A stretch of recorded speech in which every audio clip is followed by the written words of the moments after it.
Hi guys, it's Tom. Let me tell you a little story. Back in the 1980s, there was the birth of the survival knife was born. Okay, now this survival knife had a scientific name. It was called bulbous fall apartus, won't hold edges, laughabilis. That's the scientific name. To our name, it was just called crap. But people bought them by the thousands. Because it showed this guy and his son that I don't think they've ever seen a piece of dirt, let alone anything else, surviving by a lake with just a knife. Because it had fishing kit in it, which included like 1 or 2 hooks and 4 pound test line and a couple of sinkers. And it had 3 matches that normally didn't light, and it had a wire saw. So that was that. Then Rambo came along, and Jimmy Lyle made a good survival knife with the hollow handle. Then things changed. And that was born. Now, in case you're wondering what that is, I brought you in the past a Lifeknife Commando. This is just a plain old Lifeknife.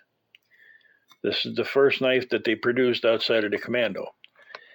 So it's made of 420 stainless, which was pretty popular back in them days. It has a saw back, which is good for notching, and that's about it. It's got a swedge up front. It looks just like a bulbous laughabilis, but it's a lot different. This one holds an edge, takes an edge, and it keeps an edge. It's got a really good stainless guard. This is a zinc, not aluminum junk handle, zinc. It does have the wire saw attachments, and it has a kind of a bulbous compass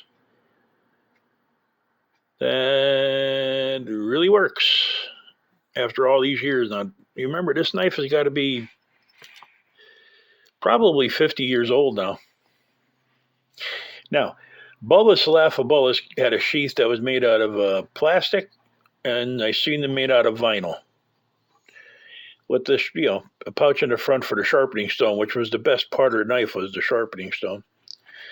This one here has a heavy-duty leather sheath with the sharpening stone.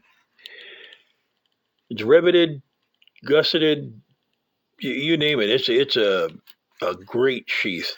You wouldn't believe if you held this in your hand. That's top quality. Now, let's get to the knife here. The knife has a 5.5-inch, like I said, 420 stainless steel blade. It has the sawback teeth on the back, but I'll tell you what, these make good fish scalers. Maybe that's what they're for, but it also makes good notches. Got a nice swedge in front and a good sharp tip. It is sharp and it does hold an edge. Now, on bulbous laughabilis, it came up to about here with a bolt. And then there was a nut that went down on top of it with no lock washers or nothing, just a plain nut tightened the blade on. So when you banged it a couple of times, the nut came loose, the blade fell off the knife. Lifeknife was one of the first ones, and then there was Wilderness Explorer, Gutman, and Taylor. There was another one out of Sakai, Japan, but these were all made, this was made in Sakai, Japan. So anyway, up to about here on this knife, actually it's about here, this is casted in here. The blade's put in, and then they put more zinc inside, filled this up, and locked the blade in. Okay, so this blade is casted right into a solid chunk right here. So you do have your inside hollow handle, you do have wire saw rings, and you do have a compass that works.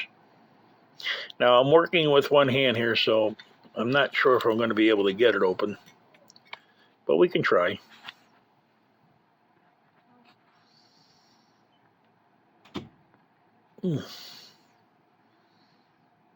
Hang on, let me bring you right back.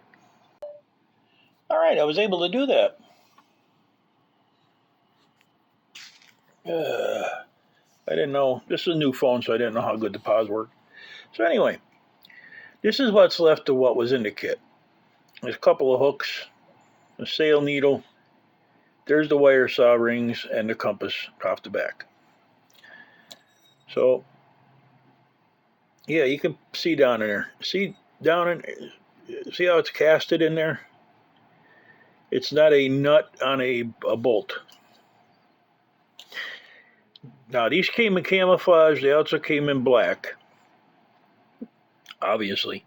Some of them came with a hammer tip on the end. It was just a block, and the compass was underneath. Some of them came like this. I almost bought the one with the solid cap on the end, but it disappeared before I got to it. The sharpening stone in this is, just your typical carbundum. I think that's how it's pronounced, carbonumbum, something like that. Sharpening stone. Just your plain typical. Now, this, I got to tell you, I've had it for a while, and I've cut cardboard with it because, with the neck and everything, I can't even go outside and whittle, and also with the cold. But I've cut cardboard boxes with it, and I had to hone it up after about 6, 7 boxes, cutting them open. Not sharpened, but honed it. And that's all I needed to do to it. So it's a quality piece. It's every bit as quality as the Commando that they put out. Now, they also have another one, which I will be bringing you the trifecta of them. It's called the Scout. It's got a 3-inch blade, like a 3.5-inch, 4-inch handle. Same deal, 420 stainless, but the handle is hollow. But the handle on a Scout is ABS. It's made to be an ultra lightweight, like a backpacking type knife. Now, I've hit it with a hammer so far, and it didn't break. And, I figured you can't get much more use or abuse hitting it with a hammer. If the handle didn't break out of the ABS, well, you know what, we're still good. So I particularly love hollow-handled survival knives. I've got 3 loves in my lifetime. One of them is pocket knives. Overall, I would say vintage knives and hollow-handled knives. Then after that would come like Bowie knives, and after that would come combat knives, and then, I didn't even get into the brands that I particularly like. But this is one of my loves, is hollow-handled survival knives. And I've got quite a few of them.